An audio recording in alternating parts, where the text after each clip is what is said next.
You've seen him welding, rigging, and problem-solving on some of the gnarliest recoveries in Matt's off-road recovery history. But what you didn't know is that Tom Maddock spent his days designing components for nuclear reactors and managing multi-million-dollar research projects at one of America's most secretive government facilities. The guy fabricating recovery rigs in the Utah desert held a master's degree in physics and walked away from 16 years of prestigious work most people only dream about. And the real reason he left Matt's channel? That's a story nobody's talking about. Tom Maddock isn't your typical wrench turner. While fans watched him build custom recovery equipment and solve mechanical problems on camera, few knew about his double life. For 16 years, Tom worked as a nuclear engineer at Idaho National Laboratory, one of the most advanced research facilities in the country. We're talking about a guy with a master's degree in physics and specialized training in nuclear engineering, spending his weekdays on projects that required government clearance and involved components worth millions.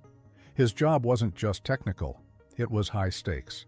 Tom designed parts for nuclear systems and managed research programs that most people couldn't even begin to understand. The precision required in nuclear engineering is insane. One miscalculation, one flawed component, and you're looking at catastrophic consequences. Tom thrived in that environment, building a respected career in a field where only the sharpest minds survive. But here's where it gets interesting. This brilliant engineer had a secret passion that had nothing to do with atoms or reactors. Every night after work, he'd retreat to his garage and lose himself in fabrication projects, building, welding, creating. The same hands that designed nuclear components were crafting recovery equipment and custom rigs. It was like watching Clark Kent transform, except instead of a superhero, you got a guy who could calculate reactor physics and then turn around and engineer a wrecker that could pull a semi out of a canyon. Tom and Matt's connection goes way deeper than most fans realize. These two weren't just co-workers who met through YouTube. They've been tight since the mid-1990s, long before social media turned off-road recovery into entertainment. Back then, Matt was just a guy with a tow truck and wild stories, while Tom was grinding through his engineering career in Idaho. Despite living in different states and working completely different jobs, they stayed connected through their shared obsession with problem-solving and mechanical challenges. Here's something that'll blow your mind. Before Matt's channel exploded, he used to record nightly podcasts and send them to a small group of friends. Tom was one of those people. Night after night, he'd listen to Matt's recovery stories while working in his garage, living vicariously through these adventures while his own life revolved around laboratory protocols and research deadlines. Those podcasts weren't polished YouTube content. They were raw, unfiltered accounts of Matt's daily chaos in the towing world. Tom became Matt's sounding board, the guy who'd offer engineering insights when Matt faced particularly gnarly mechanical problems. Their friendship was built on mutual respect. Matt admired Tom's technical brilliance, while Tom envied Matt's freedom to chase adventure. Neither of them imagined that one day, this long-distance friendship would transform into a business partnership that thousands of people would watch unfold on camera. But fate had other plans. While Matt became the face of the channel, Tom was quietly building the backbone of the entire operation. Those iconic recovery rigs that fans obsess over, the Banana, the Morvair, the Heavy Wrecker, Tom's fingerprints are all over them. He didn't just help. He was instrumental in designing and fabricating the key systems that made these vehicles capable of handling recoveries that would make professional towing companies turn around and leave. But Tom's contributions went far beyond metalwork. When Matt decided to launch his YouTube channel, he had the personality and the stories, but zero clue about the technical side of content creation. Tom stepped in from hundreds of miles away, helping set up the channel, offering advice on equipment, and providing the kind of strategic thinking that only someone with his analytical background could deliver. He was the invisible partner, making sure the foundation was solid. The crazy part? Tom was doing all this while maintaining his demanding career at Idaho National Laboratory. He'd spend his days on nuclear research, then his nights and weekends helping Matt build a YouTube empire. Friends and family thought he was insane, burning the candle at both ends for someone else's dream. But Tom saw something in Matt's vision that excited him more than any research project ever could. The question was how long he could keep juggling both worlds before something had to give. Then Tom made a decision that shocked everyone who knew him. After 16 years of job security, prestigious work, and a career that most engineers would never walk away from, he quit. He packed up his life in Idaho and moved to Hurricane, Utah to work with Matt full-time. His colleagues at the laboratory thought he'd lost his mind. You don't just abandon a career in nuclear engineering to work on recovery trucks in the desert. The benefits, the retirement, the stability, all gone. But Tom wasn't thinking about security anymore. He'd spent nearly 2 decades in laboratories and clean rooms, following protocols and managing projects that, while important, felt disconnected from anything tangible. The fabrication work, the problem-solving in real time, the satisfaction of building something with his hands and watching it perform under extreme conditions, that's what lit him up. Matt's operation offered something the laboratory never could: immediate results and creative freedom. The move represented more than just a career change. Tom was betting everything on a friendship and a passion project. He'd be leaving behind professional prestige to become, in some people's eyes, just another guy on a YouTube channel. His engineering peers couldn't understand it. His family worried about the financial risk. But Tom had made his choice, and there was no turning back now. What started as a dream collaboration slowly began showing cracks that viewers never saw.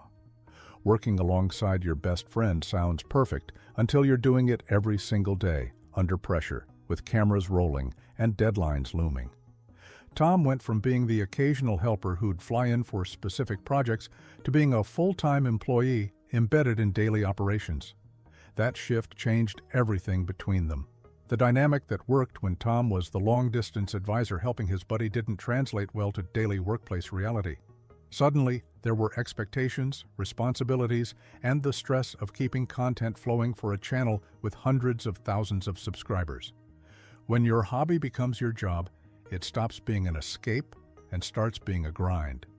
Tom had left one demanding career only to find himself in another, except this time, the boss was his oldest friend. Matt runs his operation with a specific vision and intensity. He built the channel through sheer force of personality and relentless work ethic. Tom brought engineering precision and methodical thinking. 2 different approaches, 2 strong personalities, both used to being the expert in their respective fields. Behind the friendly banter viewers saw on camera, there were disagreements about priorities, project timelines, and the direction of the business. The pressure was building, and something had to give eventually. In late 2023, Tom quietly stepped away from Matt's off-road recovery. The official story was simple and diplomatic.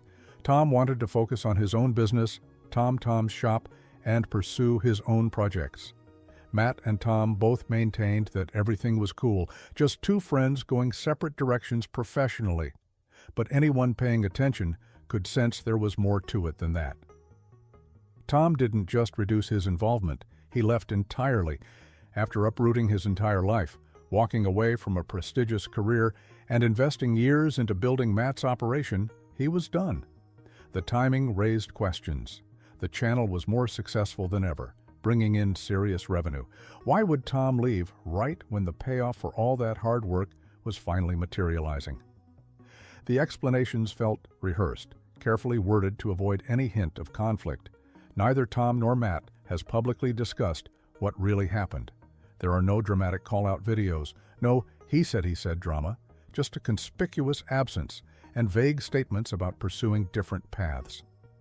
Tom launched his own YouTube channel and focused on his fabrication shop, building custom projects for clients. Matt continued creating content with his crew.